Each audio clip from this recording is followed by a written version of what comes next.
Good morning, Malacañang Press Corps. Happy Monday. Welcome din sa ating mga guests and kay ASECA Ana Marie Banaag. Welcome sa regular press briefing ni Presidential Spokesperson Harry Roque. Magandang umaga, Pilipinas, and good morning to the ladies and gentlemen of the Malacañang Press Corps. Good News Monday, the ADB forecasted our GDP growth to be at 6.8% in 2018 and 6.9% in 2019.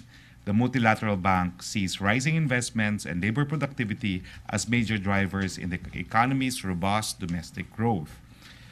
We're pleased, furthermore, to announce the strong and robust manufacturing output for the first quarter of 2018, driven by major sectors such as printing, textile, food manufacturing, petroleum products, electric machinery, non-metallic products, and others.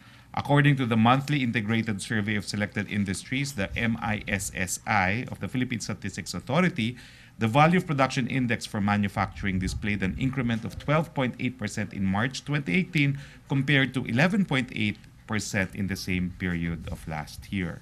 Magandang balita po sa mga magsasaka sa Bulacan. Ngayon po ay may solusyon na sa pagbaha at sa pagtubig.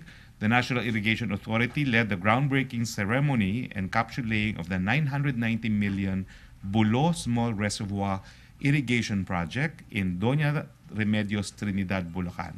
The irrigation project will be benefiting around 500 local farmers. Bulo SRIP will cover 35 hectares of agricultural lands at Calawacan in Doña Remedios, Trinidad, and another 535 hectares at Malibay, San Miguel. Also, the Bulo SRIP will be the catch basin area for 20 barangays in Bulacan to prevent flash floods. Lastly, the Bulo SRIP will serve as development site for inland fish culture. Yes, questions, please. Malacañang, Rose Novenario. Microphone, please.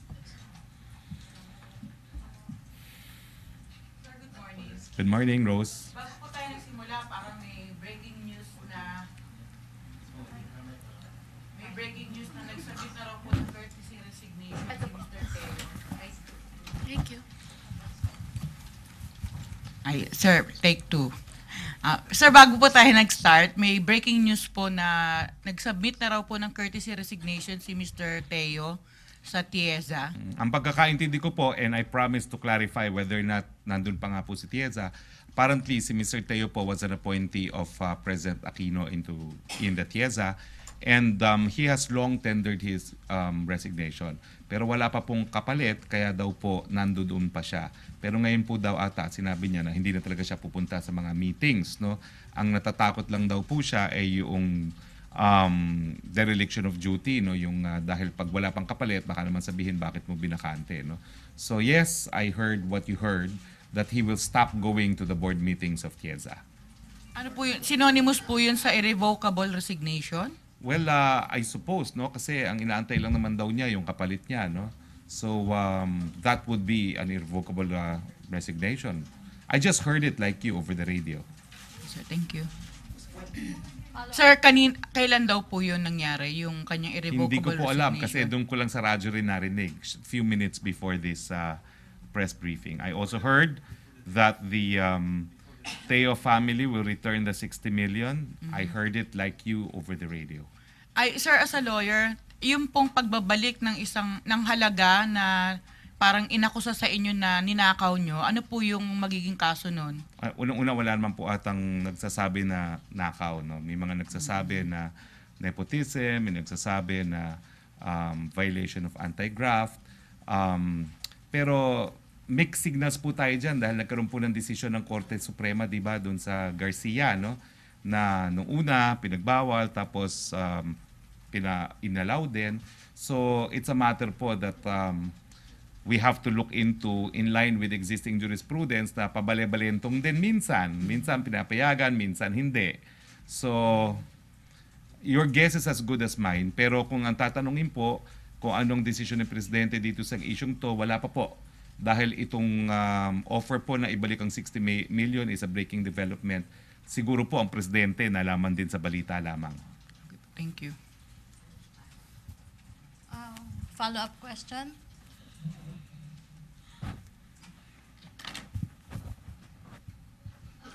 Hi, sir. Sir, legally, can you just return yung money na yun without being charged? Well, they could do whatever they want po, no? Dahil ngayon wala pa naman pong kaso. As to whether or not a charge will be forthcoming, I cannot also say what the ombudsman will do. So ngayon po, the information is very new. I'm not even aware if the president knows about it already. It was just a matter of literally a few minutes before this press briefing when I heard it over the radio. No?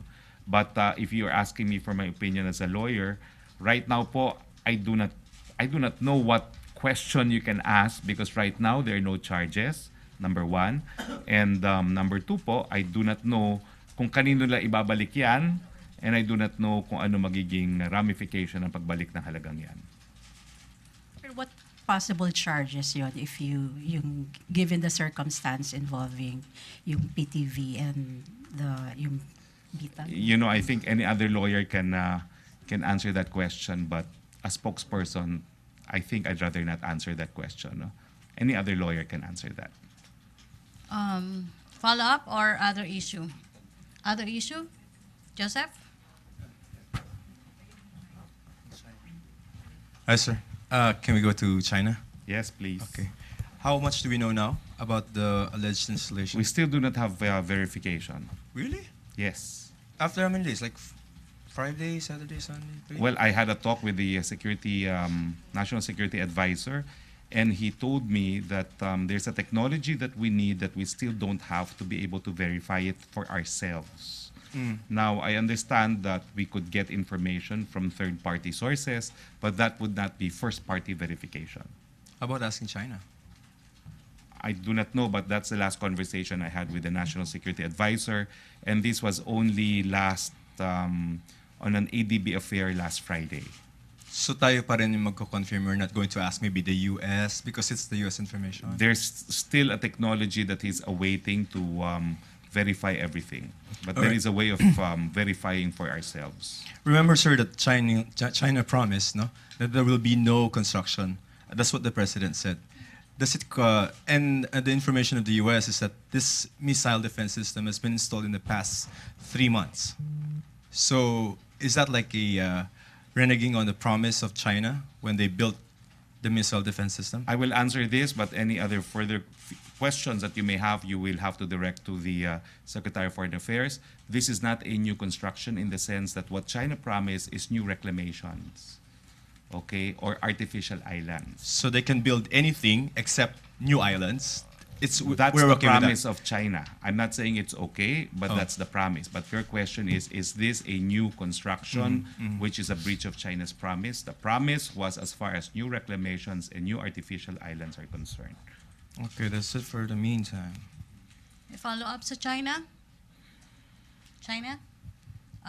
Ralph? Sir, what are the particular actions po na ginawa na ng Philippine government po dun sa installation? Well, I'm not aware, but I know there are steps being taken, and this will be addressed by the Secretary of Foreign Affairs. Okay po. China. China. Virgil, sorry. Sorry. Sir, the President will be holding a full cabinet meeting this afternoon. Would you know what would be the agenda? I saw a copy of the agenda. No, I think some of the agenda would be the State of the Nation address for 2018, the report on the first batch of senior high school students, the Dengvaxia vaccine controversy, and other matters. How about China, sir? China is not on the agenda. Okay. Okay. Follow-up. Rose Sabinaria, microphone.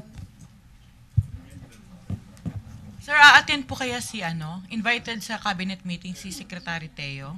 Lahat po ng cabinet members are in fact required, not invited to attend the cabinet meetings. Thank you. Okay, Joseph Morong. I mean, Pia. Hi, sir. Sir, back on Mr. Teo. Mr. Teo was appointed to the Land Bank Board of Directors on August 2017, if I recall correctly, sir. Hindi ba siya covered ng prohibition on double compensation? Because he's both in appointee sa Land Bank and also nasa TIESA din siya.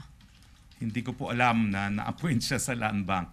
I really don't have information on Mr. Teo. I hope you understand that as presidential spokesperson, I am not aware of appointments even to government-owned and controlled corporations. Papalitan po ba din siya ng palasyo, sir, sa TIESA? Meron na po ba tayong Hindi ko po nakukuha alam, kapalit? no? Hindi ko po alam dahil ang sabi lang niya kanina, kaya lang naman daw siya na patuloy na nag-a-attend ng mga board meetings ng TIESA kasi inaantay niya yung kapalit niya, ayaw niyang ma-accuse of having abandoned his post without a replacement. Pero ang sabi niya, hindi na raw siya attend ng mga board meetings ng TIESA. Thank you, sir. Chona? Sir, balik lang ako sa China. Under the Duterte administration, how many diplomatic protests were filed already, and did China even bother to answer dun sa mga diplomatic protests, or how did they respond? I don't have the numbers because it's the Department of Foreign Affairs that actually files these protests. Better address the issue to the Department of Foreign Affairs. Okay, on China, Nestor Corrales. Morning, sir. Sir, you previously mentioned that the President is regularly apprised with the recent developments in the South China Sea. What was his reaction regarding this reported missile deployment in the Spratlys? Alam nyo, the President views it from an overall perspective. No? Nandyan na yung mga isla na yan when we came in, and it can't be denied that whether or not China will admit it, it will be used for military purposes. Kaya nga po, sinabi na naman niya kung kailan lang naman yan. Ang problema nagsimula dyan dahil pinayagang gawin yung mga isla na yan to begin with. Bakit kasi walang ginawa yung mga ibang mga tao nung ginagawa yan? Bakit hindi pinigilan ng Estados Unidos kung ayaw nila yung mga islands na yan nung reclaim pa yan? No? And everything happened before his term. We've had to deal now with existing realities, and ang sinasabi nga ni Presidente is we're trying to do the best that we can under existing circumstances. We are exploring all diplomatic options, which does not mean we're not doing anything. So, sir, may specific instructions ba siya sa DFA, sa DND, and kay National Security Advisor? Or Wala naman po dahil alam niyo naman, hindi naman nagma-micromanage ang ating Presidente, but this issue is really lodged with the Office of Secretary Alan Cayetano. Still on China, Joseph Morong to be followed by Christine Avendano.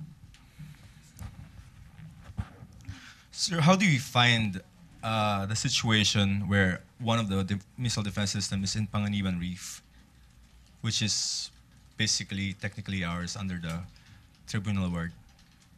Well, all of the artificial islands, according to the tribunal, are found in the exclusive economic zone. So the ruling of the tribunal is that only the Philippines could have developed those artificial islands. So what is the question now? What do we think about the missile defense system being in our EEZ? What do I think? Well, I don't have any personal opinion as spokesperson. Of course, I'm asking you as a PAL spokesman. We are viewing this with much concern because any possible scenario that would encourage military action in our backyard, in our exclusive economic zone, and in one of the busiest sea lanes in the world is troublesome. So, like the rest of the world, we value freedom of navigation, but we have more of an interest because this is covered by our EEZ. Christine? Sir, are we not going to ask China? Because we're friends, right? I'm not saying we're not going to ask China, but the DFA will exercise all diplomatic initiatives, and we leave it to the DFA. Again, the fact that we're not publicizing what we're doing, let me remind you that it is an accepted exception to freedom of information, diplomatic conversations, and initiatives. Sir, on your conversation with Secretary Esperon, did he say what kind of technology you He did. I forgot what it is. I will ask him again and tell you tomorrow. Are we What it is that we were awaiting so that we can have finally our own capacity to verify for ourselves. He mentioned something. I should have written it down. Did he say, are we gonna acquire it, sir? Yes, it's forthcoming. So we can. Yes. So, I'm not sure from what country. but it will be fast enough for us to confirm or verify. I think so. He mentioned it. He says that we're awaiting delivery, but we don't have that capacity yet. Okay, MPC questions? Other issue? China, Ralph? Hi sir, yung sabi po ni Congressman Zarate sa statement niya kahapon na we should turn away from the notion po na yung Chinese missiles are not pointed at the Philippines daw po kasi yung retaliation po would affect the Philippines po. Any reaction po? Well, I think I was from the very beginning saying that we were concerned. But you can't ignore the fact that because of very good relations, we can be confident that China as a country does not view us as a threat. And there is no reason why, assuming they have missiles that they can use, they will use it on us. That's all that we're saying. China? Nestor, then Julie? Sir, last, Senate President Pimentel yesterday said that the Senate would would conduct an investigation into reports that China has installed missile systems in the Spratlys. Reaction from Malacañang. Well, yan po ay katungkulan din naman ng Senado. Hindi mo namin pinagkakait yan sa Senado. Kaya lang maraming mga bagay-bagay po siguro doon na hindi po pwedeng idiskurso sa publiko. No? Dahil meron nga po tayong tinatawag na mga bagay-bagay na covered na executive privilege at saka mga state secrets because of national security. No? But katungkulan po yan at pribilehiyo po yan ng Senado na imbestigahan itong mga missiles ng China. Okay, Julie? Sir, follow-up lang dun sa probe.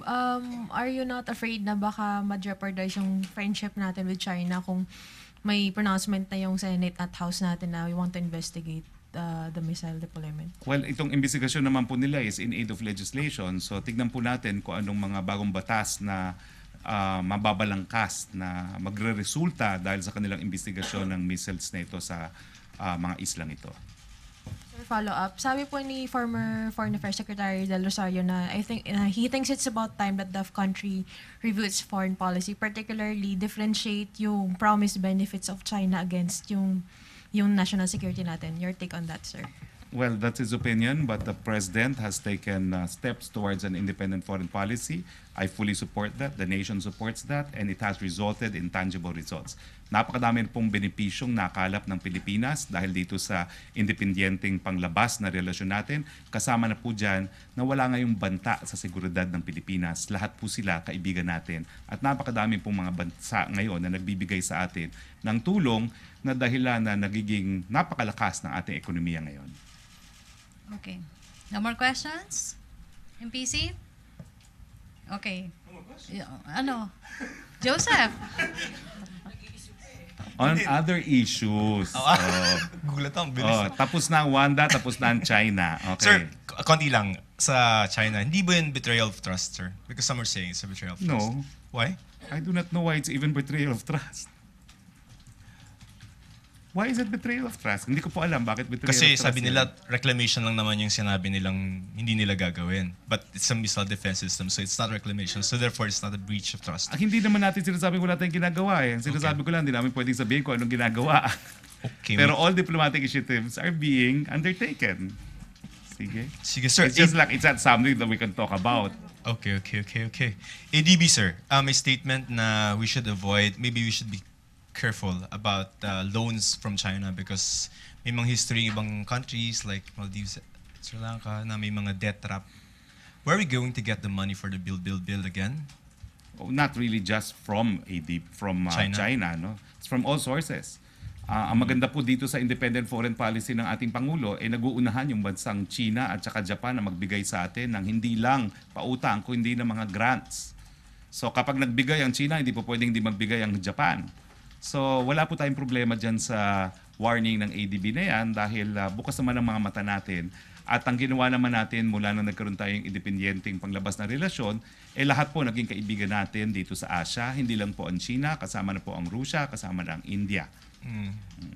But didn't Secretary Pernia said that we chose China's offers over Japan because we're trying to be warm to them? Hindi po sa lahat ng proyekto yan. May mga ilang proyekto na pinili natin China, may ilang proyekto pinili natin Japan. Ang subway po, Japan. Hindi natin binigay sa China. Okay, sir, ano lang, I'm gonna go through the checklist ng office. There was one map With regard to train, sir, meron daw 21 schools na na-derail yung na hindi na nagawa because kailangan i-adjust yung mga prices because of train. Hindi ko po alam yan. And I find that highly unlikely, no? Why? Dahil ang report po natin ngayon, napakataas po ngayon ng utilization rate ng lahat ng mga departamento. Kasama na po dyan ng DPWH.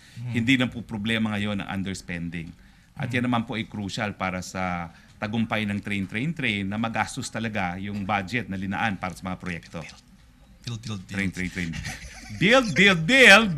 Sorry po. Sir, importante po yan sa build na magastos po yung mga linaan na mga budget para sa mga proyekto. Sir, konti lang. Yung meron yatang bidding yung DOT na 1 million something for reversible jackets for birthday celebrants sa ahensya nila. Hindi ko na po alam yung mga 1 million projects na yan sa totoo So, wala lang. pang update. Ipaumanhin po, pero yung mga 1 million mga appropriation, hindi na po nakakarating yan sa tanggapan ng Presidente. Okay. Rose Novenario, microphone please.